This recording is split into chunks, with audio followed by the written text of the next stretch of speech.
34절에서 36절까지 말씀. 자, 우리 교독하시겠습니다. 형제들아, 너희가 스스로 지혜 있다 하면서 이 신비를 너희가 모르기를 내가 원하지 아니하노니, 이 신비는 이방인의 충만한 수가 들어오기까지 이스라엘의 덜어는 우둔하게 된 것이라. 그리하여 온 이스라엘이 구원을 받으리라. 기록된 바 구원자가 시온에서 오사 야곱에게서 경건하지 않은 것들을 돌이키시겠고, 내가 그들의 죄를 없이 할 때에 그들에게 이루어질 내 언약이 이것이라 함과 같으니라. 복음으로 하면 그들이 너희로 말미암아 원수된 자요, 택하심으로 하면 조상들로 말미암아 사랑을 입은 자라. 하나님의 은사와 부르심에는 후회하심이 없느니라. 너희가 전에는 하나님께 순종하지 아니하더니 이스라엘이 순종하지 아니하므로 이제 긍휼을 입었는지라. 이와 같이 이 사람들이 순종하지 아니하니 이는 너희에게 베푸시는 긍휼로 이제 그들도 긍휼을 얻게 하려 하심이라. 하나님이 모든 사람을 순종하지 아니하는 가운데 가두어 두심은 모든 사람에게 긍휼을 베풀려 하심이로다. 깊도다 하나님의 지혜와 지식의 풍성함이여 그의 판단은 헤아리지 못할 것이며 그의 길은 찾지 못할 것이로다. 누가 주의 마음을 알았느냐?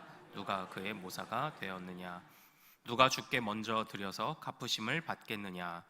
이는 만물이 주에게서 나오고 주로 말미암고 주에게로 돌아감이라. 그에게 영광이 세세에 있을지어다. 아멘.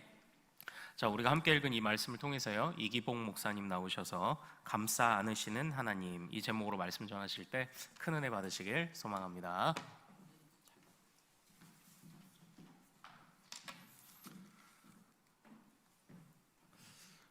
오늘 본문에 제일 처음에 나오는 단어 중에 25절에 보면 특별히 이렇게 신비라는 단어가 있습니다. 신비라는 단어, 요즘에 저희가 새벽마다 우리 교회 전체가 아마 욥기를 묵상하고 있는데, 욥기를 읽을 때마다 욥의 이 고난의 신비가 과연 어떠한 의미가 있는가, 이런 것들을 계속 생각해 보다가 로마서 말씀하고 좀 연결이 되는 것 같아서 오늘 본문의 말씀을 특별히 또 이렇게 같이 나눠보면 좋겠다라는 생각이 들었습니다. 이 고난의 신비에 대해서 우리가 여러 가지 말할 수 있지만 욥의 고난의 신비는 우리가 잘 헤아리기가 어렵습니다. 그러나 예수님께서 이 땅 가운데 오심으로 특별히 아무 죄 없으신 그분이 그 스스로 그 고난을 다 이렇게 당하신 그 모습들 가운데, 그것을 통하여서 우리에게는 고난의 신비를 넘어서는 구원의 신비가 우리 가운데 주어져 있지 않나라는 것이 오늘 본문이 말하는 가장 핵심적인 내용들입니다. 우리는 다 구원을 받았기 때문에 이 자리에 있음을 믿습니다. 아멘이십니까? 그 누구도 부인하지 못합니다. 또 한편으로 보면 과연 이 자리에 내가 있을 수 있나, 이런 생각들, 이 자체도 참 놀랍다, 이런 생각들을 우리가 하는 것이 은혜 받은 자의 참된 모습이 아닌가, 이런 생각들을 합니다. 그 가운데 오늘 이렇게 말씀을 보면 특별히 오늘 제목을 제가 감싸 안으시는 하나님이라고 이렇게 정하였는데요, 하나님의 크심이 얼마나 놀라우신 것인지 아마 그것을 대신 이 제목으로 표현하고 싶어서 그렇습니다. 이 가운데 우리가 주로 예배를 말할 때 여러분들은 예배를 어떻게 알고 계십니까? 하나님의 임재가 있어야 한다, 하나님을 만난다, 이렇게 이야기하지만 좀 더 정확하게 팀 켈러 목사님은 아마 예배는 하나님과의 포옹이다 라는 말을 이렇게 그 정의로 하곤 했습니다. 예배는 하나님과의 우리 만남인데, 그 만남은 우리가 요즘에는 이렇게 젊은 청년들은 많이 알 겁니다. 이렇게 자기가 좋아하는 연예인들이 그 프리허그라고 일명 이야기하는 대중들에게 자신을 드러내고 또 그 가운데 많이 이렇게 좀 더 안아줌으로써, 접촉이 일어남으로써 서로의 마음을 따뜻하게 녹여주는 그런 모습들을 보이는 그런 행위를 이제 허그라는 말 자체가 안는다라는 뜻인데, 이렇게 프리허그라는 말 자체가 연예인들이 많이 와서 많은 사람들을 마치 팬 사인회를 해주는 것처럼 그들을 좀 더 이렇게 안아주는 그런 모습이 코로나 이전에는 좀 많이 있었습니다. 요즘에는 접촉이 좀 많이 위험하다라는 생각들이 우리 가운데 지배적이기 때문에 프리허거라고 하는 그런 행위들은 잘 하지 않고 있지만 말입니다. 마치 그런 것처럼 우리 하나님께서 우리를 이 예배 가운데 올 때 우리를 그렇게 감싸 안아주시는, 포옹해 주시는, 그것이 바로 우리가 오늘도 지금 드리고 있는 예배의 참된 모습 중에 하나가 아닌가라는 그런 생각들을 해봅니다. 우리가 그렇게 될 때 우리 스스로는 왜 그럼에도 불구하고 오늘 본문에서 사도 바울이 이야기하는 것은 왜 그러한 하나님의 포옹을, 그렇게 하나님 앞에 예배드림을 그들 스스로 어떻게 보면 이스라엘은 그 구원의 은혜를 자기 스스로 발로 찾느냐라는 것이 지금 바울이 갖고 있는 크나큰 문제였고, 거기에 대한 문제 제기로서 아마 지금 바울이 오늘의 본문 가운데 그는 해답을 찾고 싶어하는 그런 열망을 가지고 있습니다. 우리는 사도 바울을 여러분들은 어떻게 알고 계십니까? 유대인임에도 불구하고 그는 이방인의 빛으로 부름받은 이방인의 사도였습니다. 그래서 자기의 동족을 볼 때 아마 로마서 9장부터 이 내용들이 계속 진행되고 있는데요. 이 11장 이제 끝에까지 이제 결정에 이르지만 오늘 사도 바울이 크게 이야기한 문제 제기는, 그럼에도 불구하고 자신들은, 이방인들은 예수 그리스도를 믿고 구원에 이르는 사람들이 많아지는데 왜 유대인들은 점점 더 예수님을 핍박하고 예수님을 따르는 자들을 핍박하고 특별히 자기를 그렇게 죽이려고 애를 쓰는지, 도대체 우리 동족들, 이 유대인들은 너무나 하나님의 은혜를 알지 못하는 이것이 안타깝다라는 생각이 그의 마음에 많이 들었습니다. 마치 아마 이 모습은 우리가 구약에 보면 모세가 아마 이스라엘 백성들이 구원받은 후에 그들의 삶 가운데서 아마 예수님을, 그들이 하나님을 거부한 그 일들이 아마 출애굽 사건 가운데 있었습니다. 그것은 이제 우리가 알고 있는 금송아지 사건이라고 알려져 있는 그 사건을 통해서 정말 하나님께서는 이제 이스라엘 백성들을 더 이상 하나님의 백성으로 받아들이지 않고 그들을 어떻게 보면 잘라내어야 되겠다라는 그런 마음을 가지고 그렇게 모세에게 이야기하십니다. 이들을 다 버리고 내가 너를 통하여서 새로운 그런 하나님을 따르는 친백성들을 만들고자 한다라는 그런 이야기를 했을 때 모세가 하나님께 어떻게 아마 그가 중보하며 그렇게 기도하며 나아갔습니까? 자기 자신을 차라리 자신의 그 구원의 그 책, 일명 생명의 책에서 저를 제하여 버리시더라도 이들을 다시 한 번 더 생각해 주시고 구원해 달라는 그런 간절한 모습들을 모세가 보이지 않았습니까? 아마 그런 모세의 심정이 오늘 지금 바울이 갖고 있는 심정과 똑같았을 것입니다. 점점 이방인을 통하여서 예수를 믿는 자들의 숫자는 많아짐에도 불구하고 이스라엘 백성들은 점점 더욱더 하나님을 떠나고 자기들만의 고립되어 있는 유대교라는 그 틀을 벗어나지 못하는 그들의 안타까움들, 그런 부분들을 보면서 그렇게 바울은 계속해서 이러한 이방인들의 구원은 일어나고 있는데 그러면 이스라엘, 이 유대인들은 언제쯤 구원이 될 것인가 라는 그런 답답함들을 토로한 것이 아마 로마서 9장에서부터 오늘 본문에 있는 11장까지의 아마 전형적인 내용입니다. 그때 지금 그 스스로 지금 알고 있는 내용들은 무엇이냐면, 그럼에도 불구하고 하나님의 은혜는 이스라엘의 이 거부를 통하여서 멈춰질 수 없다라는 것이 나름 지금 바울이 갖고 있는 그러한 아마 나름대로의 해답이었던 것 같습니다. 그것을 우리가 생각해 보면 은혜로 말미암는 이 구원이 과연 어디까지 미치겠는가라는 그런 질문으로 다시 바꿔볼 수 있다라고 생각합니다. 그러하기에 우리가 은혜로 이 받는 구원의 가장 중요한 하나의 잣대가 되는 것이 바로 이방인들이 아니라 지금 오늘 자신이 속한, 바울이 속한 그 이스라엘이 바로 그러한 잣대가 될 수 있다라고 이야기하는 것입니다. 예수님은 약속대로 분명히 이스라엘을 구원하시기 위해서 그 자신도 먼저 유대인으로서 이 땅 가운데 성육신하셨습니다.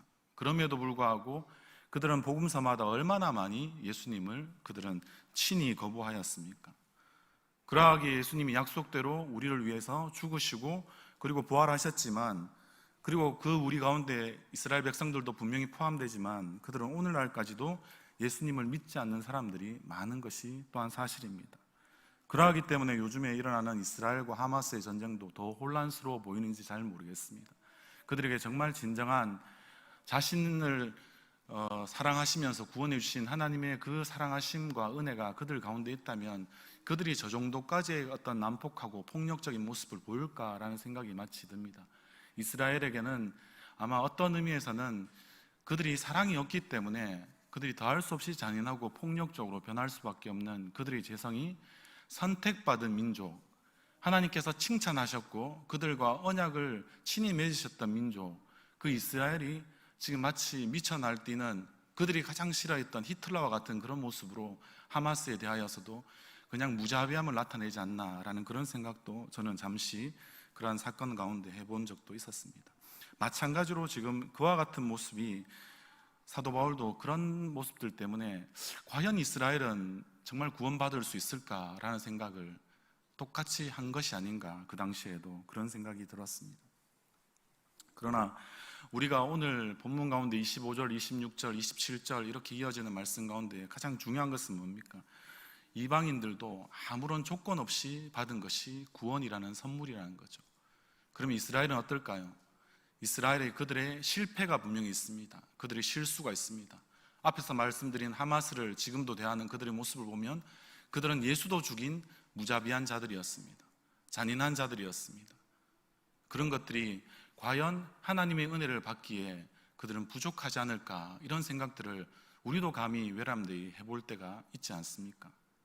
그러나 그때마다 실제는 그러한 것들조차도, 그것들을 전부 다 우리가 뭉쳐서 뭐라고 이야기할 수 있을까요? 예수님을 거부한 그 이스라엘의 그 거부도 하나님의 은혜를 막지는 못한다라는 것이 바울이 지금 오늘 말씀 가운데 내리고 있는 중요한 결론이라는 겁니다.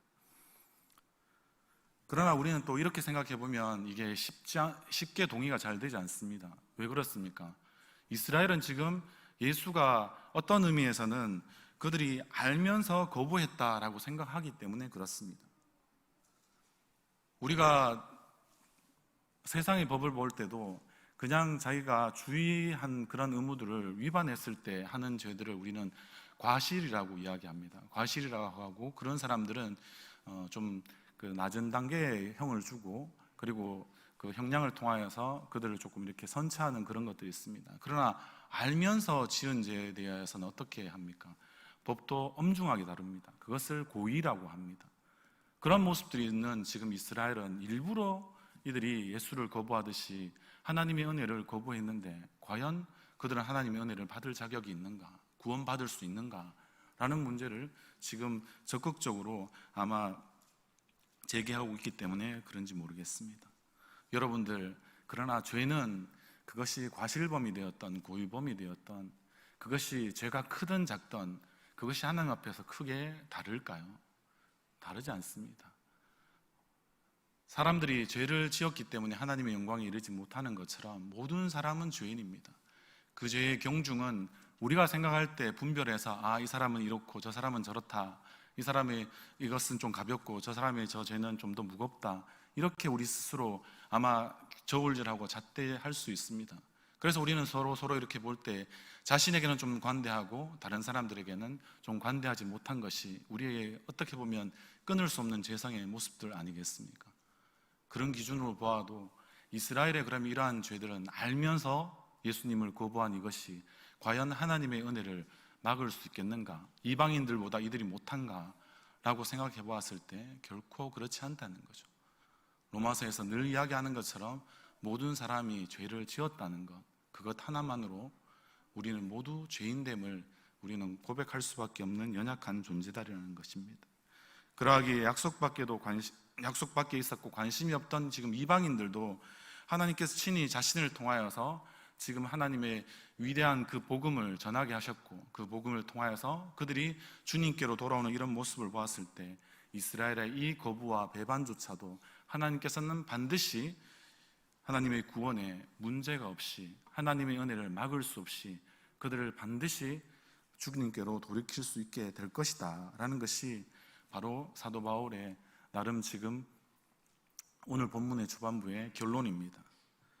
다시 말하면 하나님의 은혜는 헛되지 않을 뿐만 아니라 우리가 생각하는 이상으로 죄가 우리를 강력하게 지배하는 것만큼이나 하나님이 주신 그 은혜도 그만큼 강력하고 죄의 지배보다는 하나님의 은혜의 지배가 훨씬 더 크다라는 것이 지금 바울이 우리에게 전해주고 있는 말씀입니다. 우리가 31절의 말씀을 한번 같이 읽어보도록 하겠습니다. 같이 읽겠습니다. 이와 같이 이 사람들이 순종하지 아니하니 이는 너희에게 베푸시는 긍휼로 이제 그들도 긍휼을 얻게 하려 하심이라. 아멘. 이처럼 하나님의 은혜와 긍휼에는 조건도 없기 때문에 당연히 이방인을 구원하신 그 은혜가 여전히 유효하다면 아마 이스라엘에게도 그 은혜는 여전히 언젠가는 부어질 것이다 라는 것이 사도 바울의 지금 이야기입니다. 32절의 말씀도 우리 같이 한 번 더 읽어보도록 하겠습니다. 시작. 하나님이 모든 사람을 순종하지 아니하는 가운데 가두어 두심은 모든 사람에게 긍휼을 베풀려 하심이로다. 아멘. 아마 이 말씀은 욥기 38장의 내용을 인용한 말씀인데요, 38장 8절에서 11절까지의 말씀을 제가 한 번 더 읽어드리도록 하겠습니다. 바다가 그 모태에서 터져 나올 때 문으로 그것을 가둔 자가 누구냐? 그때 내가 구름으로 그 옷을 만들고 흑암으로 그 강보를 만들고 한계를 정하여 문빗장을 지르고 이르기를 내가 여기까지 오고 더 넘어가지 못하리니 내 높은 파도가 여기서 그칠지니라 하였노라. 아멘. 오늘 말씀처럼 아마 욥기에서 이 말씀을 우리가 다시 한 번 더 잘 생각해 보면 바다에는 아마 하나님께서 친히 그 문을 막았다라고 이야기하는 그 뜻이 지금 있다라는 겁니다. 이 막았다는 것은 넘어가서 아마 터지려는 것을 가로막았다라는 그런 정도의 의미도 넘어서는 의미가 있습니다. 그것은 오늘 읽어드렸던 욥기 38장 9절 말씀에 보면 결국엔 구름으로 그 옷을 만들고 강보를 만들었다고 하시는 그 부분에서 하나님 마치 강보에 아이를 싸듯이 이 바다를 그리고 그 파도를 하나님께서 감싸 안으셨기 때문에 바다가 그 경계를 넘어서지 않게 된다라는 것이 욥기에서 욥이 이제 점점 하나님을 알아가고 하나님의 크심과 그 높으심과 깊이를 알아가게 될 때 그가 한 고백에서 거기에서 아마 이 말씀을 아마 인용한 것이기 때문에 그렇습니다. 다른 말로 하면 아마 이스라엘의 이 거부와 배반과 같은 모든 불순종도 그렇게 감싸 안으시는 것입니다. 이스라엘의 불순종만 감싸 안으시는 것이 아니라 이방인의 불순종도 감싸 안으시고요, 모든 인류의 모든 인간들의 불순종도 지금 하나님께서는 친히 이렇게 감싸 안으시고 있다라는 것입니다. 이것을 갈라디아서 3장 22절 말씀에는 성경이 모든 사람을 죄 아래에 가두었다라고 표현하기도 합니다. 결국에는 이렇게 하나님의 감싸 안으시는 은혜가 여전히 이스라엘과 이방인들 모두에게 해당되기 때문에 이것은 당연히 하나님의 은혜가 훨씬 더 강력하다라는 것을 더 지금 말해주고 있는 것입니다. 그런데 우리가 이렇게 생각할 때도 우리는 성경에서 순종에 대해서 이야기하면 저도 젊을 때 지금도 마찬가지지만 이 순종에 대해서 어떤 의미에서는 하기도 어려울 뿐만 아니라 순종이란 말 자체에 대한 어떤 혐오감이나 알레르기 같은 것이 실제는 있었습니다. 아마 청년들도 이야기해보면 늘 부모님께 순종하라 그러고 또 나중에 보면은 그것이 하나님께 순종하라는 것이 된다라고 이야기하는 그것이 거짓말 아니겠느냐 이런 생각들도 우리가 할 때가 많습니다. 그걸 다른 말로 생각해보면 우리는 늘 순종과 불순종은 같은 차원의 것이다 라는 생각이 우리 가운데 쉽게 있기 때문에 그렇습니다. 그것을 다르게 생각해보면 어떻습니까? 여러분들 불순종을 하게 되면 순종했을 때 결과에 이르지 못한다라고 생각하는 것이 우리가 갖고 있는 당연한 상식들 아닙니까? 그러니까 하나님 말씀에 순종해야지 하나님의 뜻이 이루어진다라고 그렇게 우리는 마치 하나의 공식처럼 수학 공식처럼 딱딱 맞추고 그렇게 생각을 합니다. 그런데 과연 그렇습니까? 오늘 말씀은 그것이 그렇지 않다라고 이야기하는 것입니다. 서로 우리의 불순종이 있을지라도 그 불순종마저도 하나님께서는 지금 감싸 안으시고 있는 상태다라는 것입니다. 포항에 계시니까 늘 가까이 가서 바다를 보실 수 있지 않습니까? 특별히 파도가 일렁거리고 넘실거릴 때 가보면 파도 자체가 얼마나 겁납니까? 그러면 그 해안도로를 달릴 용기가 생기지 않지 않습니까? 그리고 가까이 가서 무언가 우리가 좋아하는 낚시부터 시작해서 우리의 여가 활동을 하는 것조차도 어렵다고 생각하지 않습니까? 그러나 그 파도가 넘어갈 수 없게 하시는 것, 그것이 하나님의 주권적인 은혜가 그 가운데 있다라는 것을 우리는 반드시 알 수 있어야 합니다. 그럼 이렇게 한번 이야기해 볼까요? 어떻습니까? 여러분들 인류의 불순종이 크죠? 상당히 큽니다. 맞죠? 그러면 예수님의 순종은 그거보다 클까요? 작을까요? 당연히 크지 않겠습니까? 예수님은 하나님의 아들이시고 그분이 성자 하나님 아니십니까? 하나님의 크심이 이와 같다라는 겁니다. 그래서 우리의 불순종조차도 예수님의 순종에 우리는 그 아래에 우리는 가두어지는 그러한 모습들이 바로 이것이 참된 하나님의 은혜다라는 겁니다. 그러하기에 어떻습니까? 예수님이 순종의 결과로 말미암아서 우리에게 구원의 놀라운 은혜가 지금도 부어지고 있지 않습니까?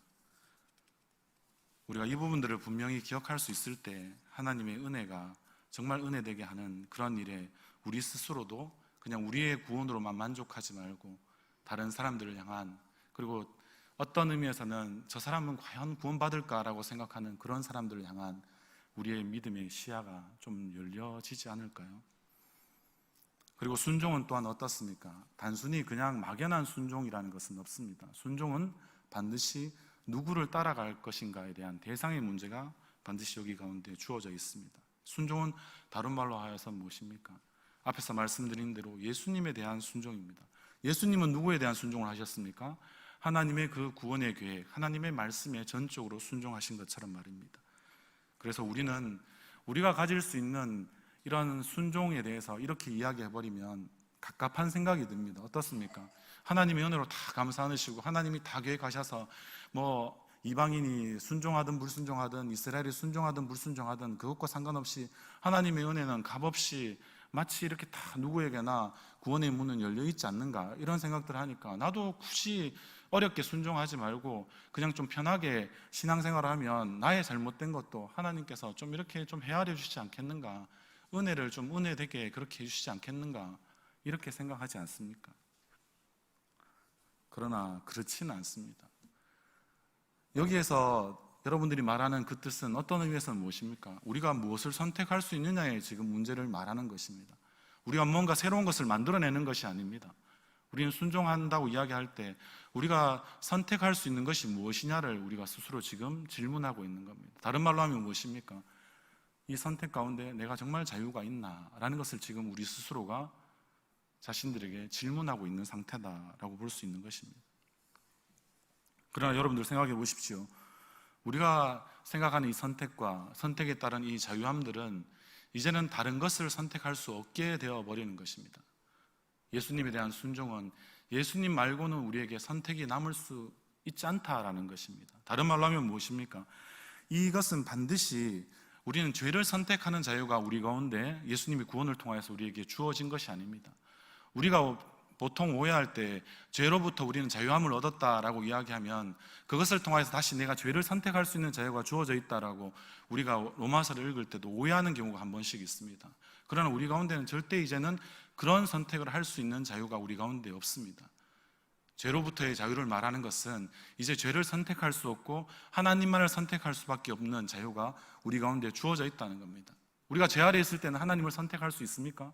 구원받지 않는 자가 하나님을 알고 싶어하고 교회에 나오고 싶어하고 하는 것들, 여러분들이 전도하는 그런 사람들을 만났을 때 그렇게 이야기하는 사람들이 과연 있던가요? 그런 사람들은 잘 없습니다.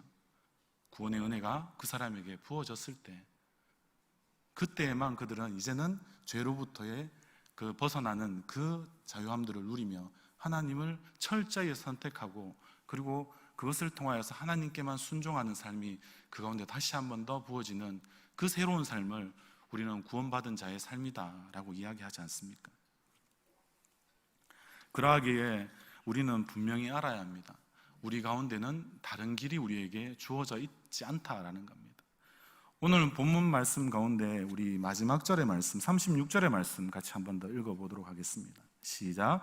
이는 만물이 주에게서 나오고 주로 말미암고 주에게로 돌아감이라. 그에게 영광이 세세에 있을지어다. 아멘.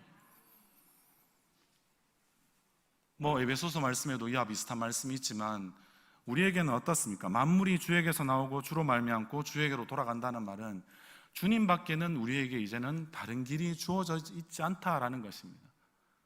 그러면 또 우리는 여기에 질문을 할 수밖에 없죠. 왜 예수님 밖에 길이 되지 않느냐고. 요한복음 우리가 15장에 너무나 잘 아는 말씀들이 있지 않습니까? 아니면 요한복음 14장에도 그런 말씀들이 있죠. 어떻습니까? 나는 길이요 진리요 생명이니 나로 말미암지 않고는 아버지께로 갈 자가 없다라고 이야기할 때 이 길을 너무나 예수님으로 이 길을 그냥 고정시켜 놓고 있으니까 우리는 너무 좁은 선택이 되지 않느냐, 편협한 선택이 되지 않느냐, 왜 예수님 말고는 다른 구원의 길이 없다고 하느냐라는 것이 우리가 세상에 나가면 세상 사람들로부터 가장 많이 듣는 질문 아닙니까? 또 거기에 우리는 잘 답변을 못합니다.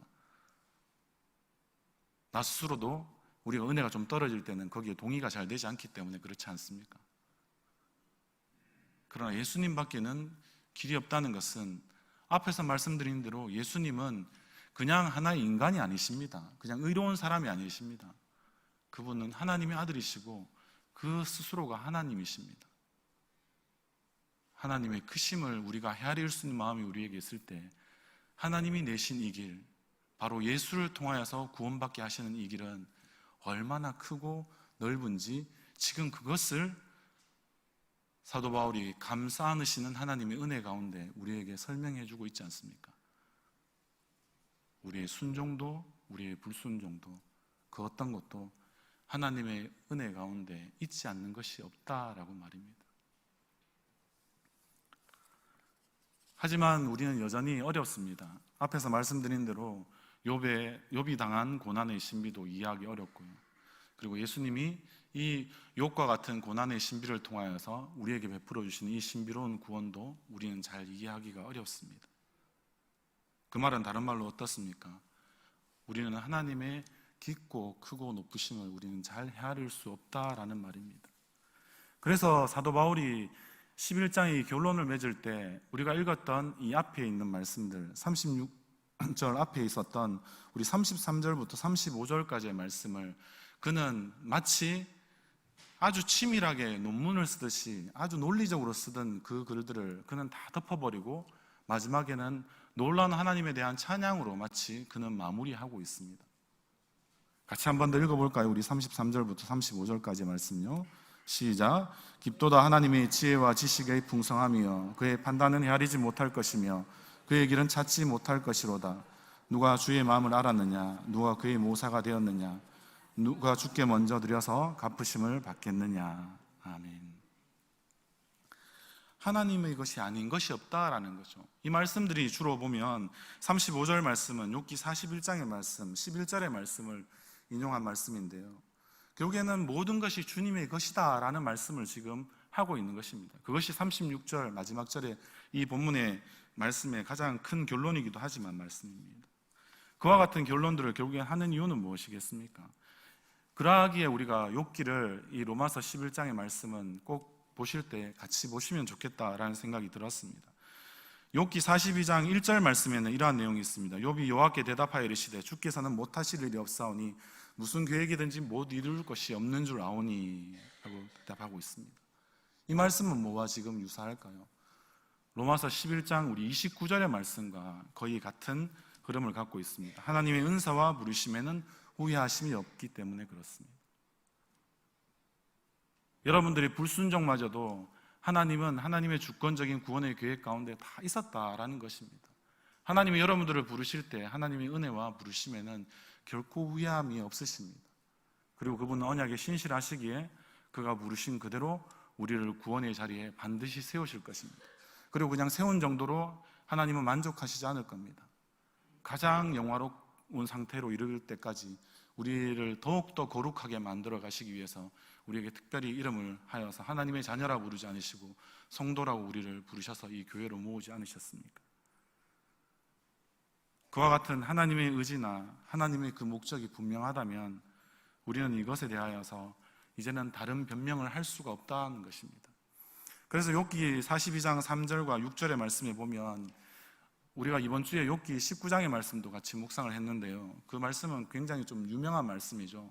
핸델의 그 메시아에 나오는 그러한 곡을 만들 정도로 아주 유명한 말씀인데 내 주는 살아 계셔서라고 이야기하는 그 말씀인데요. 욥기 19장 6절의 말씀입니다. 대속자가 살아 계시다. 그 욥이 얼마나 자기 스스로 욥의 세 친구들을 통하여서 힘들고 어려웠던지 내가 이제는 어떻게 해야 될지 모르겠지만 그러나 나를 대속하실 분, 나를 구원해 주실 분이 반드시 살아 계시다. 그리고 육체 밖에서 나는 반드시 하나님을 보게 될 것이다 라고 자기 스스로 다짐하는 그런 구절들이 욥기 19장에 기록되어 있습니다. 마치 거기에 대한 대답처럼 오늘 욥기 42장 3절에서 6절 말씀에 보면 그 중요한 말씀만 다시 한번 더 읽어보겠습니다. 내가 말하겠사오니 주는 들으시고 내가 주께 묻겠사오며 주여 내게 알게 하옵소서. 내가 주께 대하여 귀로 듣기만 하였사오나 이제는 눈으로 주를 배웁나이다 라고 이렇게 고백합니다. 우리 스스로 어떻습니까? 우리가 귀로만 들었을 때 이거는 구원은 남의 이야기 같고 또 다른 나라의 이야기 같고 이런 생각들이 우리 스스로 많이 들지 않습니까? 그러나 우리가 이제는 십자가 부활의 주님에 대하여서 우리가 귀로 듣는 것을 넘어서서 우리가 이해하지 못할 때에도 하나님, 내가 그것을 믿음의 눈으로 직접 바라볼 수 있도록 그렇게 하여 주십시오.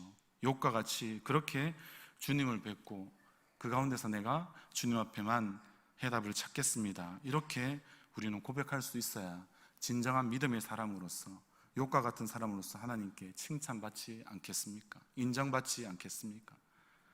그래서 우리가 할 수 있는 대답은 무엇입니까? 늘 하나님, 당신은 옳으십니다 라고 이렇게 욥처럼 고백할 수 있어야 되지 않겠나 싶습니다. 욥과 같은 인물이 신약에서도 결국에는 한 명을 찾아보려고 하다 보니까 있더라고요. 아마 우리가 성탄 이제 시즌이 다가오고 있으니까 그때 가장 많이 하는 누가복음 2장에 시몬이라는 사람이 있습니다. 시몬이라는 사람이 이렇게 지금 자신이 고백하고 있습니다. 예수님이 아기 예수님으로 태어나시고 아마 유대의 그 율법에 따라서 아마 성전에서 그 할례를 받기 위해서 아마 그렇게 오셨을 것 같습니다. 그때 그 성전을 지키고 있었던 두 명의 나이 드신 분들, 그분들이 있었습니다. 우리가 잘 아는 안나라는 선지자와 시몬이라는 선지자였습니다. 시몬이 그 아기 예수를 안고 이렇게 이야기합니다. 하나님을 찬송하여 이르되, 주제여 이제는 말씀하신 대로 종을 편안히 놓아 주시는도다. 내 눈이 주의 구원을 보았사오니 이는 만민 앞에 예비하신 것이요 이방을 비추는 빛이요 주의 백성 이스라엘의 영광이니이다 라고 이렇게 고백하고 있습니다. 마치 우리가 인내송으로 지금 늘 드리는 그 찬양에 마치 좋은 아마 소스가 되지 않았을까라는 생각을 지금 하게 됩니다. 마치 그런 것처럼 이방의 빛이 되고 이스라엘 백성들에게는 한없는 영광이 되는 것, 그것이 바로 아기 예수님을 품에 안았던 자 시몬이 드렸던 놀라운 예배의 모습이었습니다. 사랑하는 성도 여러분, 우리는 예배할 때마다 무엇을 여러분들은 친히 감사하고 계십니까? 여러분들이 받은 구원의 은혜가 얼마나 무지막지하게 크고 어마무시한 것이고 대단한 것인지 여러분들은 그 은혜에 늘 감격하여서 여러분들은 감사하고 계십니까? 그것을 통하여서 여러분들은 하나님을 품에 안고 있으십니까? 또 여러분들 스스로도 하나님의 품에 안기고 있는 그런 예배를 여러분들은 실제적으로 드리고 계십니까? 우리 교회에 드려지는 그 예배 때마다 드려지는 모든 예배들이 그와 같이 놀랍도록 회복된 예배가 되기를 주님의 이름으로 소원합니다. 그럴 때 여러분들 하나님의 품에 안겨보십시오. 그 따뜻한 품, 나의 모든 잔인함과 사랑 없음들이 다 녹여지고 채워지는 그 놀라운 하나님의 은혜에 여러분들은 얼마나 충만한 감격을 누리고 계십니까? 다시 한 번 더 우리의 모습들이 그와 같은 모습으로 하나님을 품에 안으시고 시몬처럼 때로는 또 하나님의 품에 안겨지는 그러한 모습으로 우리 스스로 안에 하나님의 은혜와 사랑이 늘 샘솟기를 바랍니다. 그러면 우리는 이 은혜와 사랑이 가만히 있지 않지 않습니까? 은혜와 사랑은 흘러가야 되지 않겠습니까?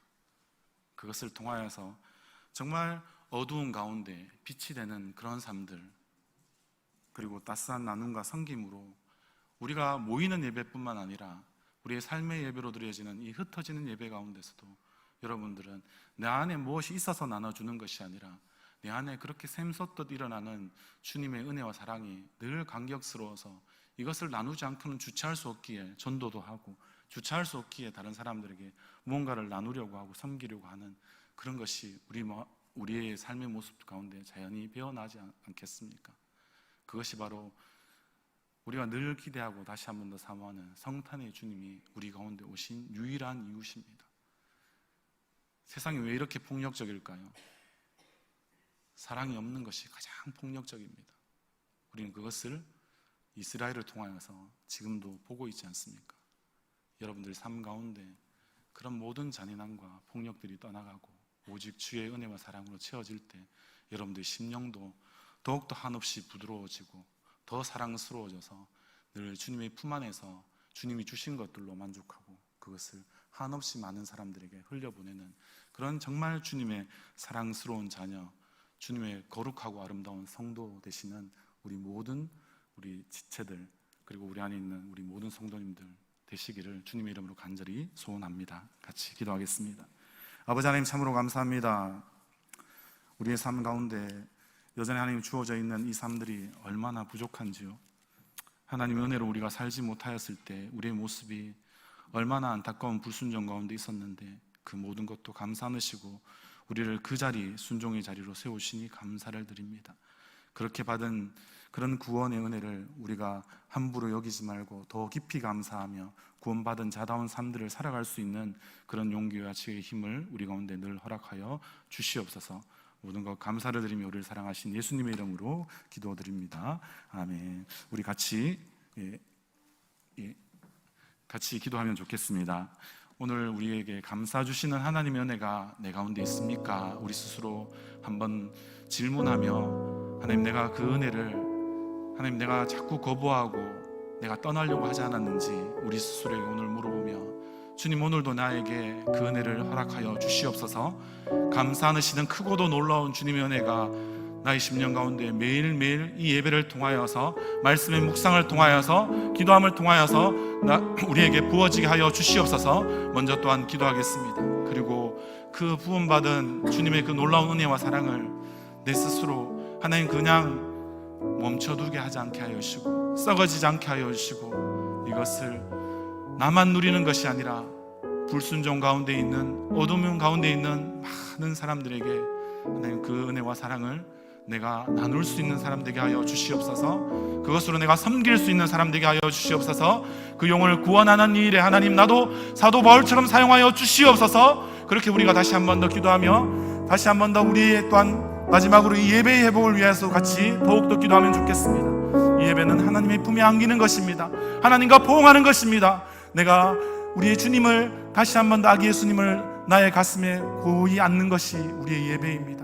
또한 내가 하나님의 그 넓은 품에 안기는 것이 예배입니다. 그런 예배의 회복도 또한 우리의 삶 가운데 일어나게 하여 주시옵소서. 그렇게 우리 주님의 은혜를 위해서, 이 은혜의 나눔과 흘러간 은혜의 통로로서 사용되게 하여 주시기 위해서, 또한 우리 이 예배의 회복을 위해서 우리가 주님 한번 찾으시고 같이 기도하며 나아가겠습니다.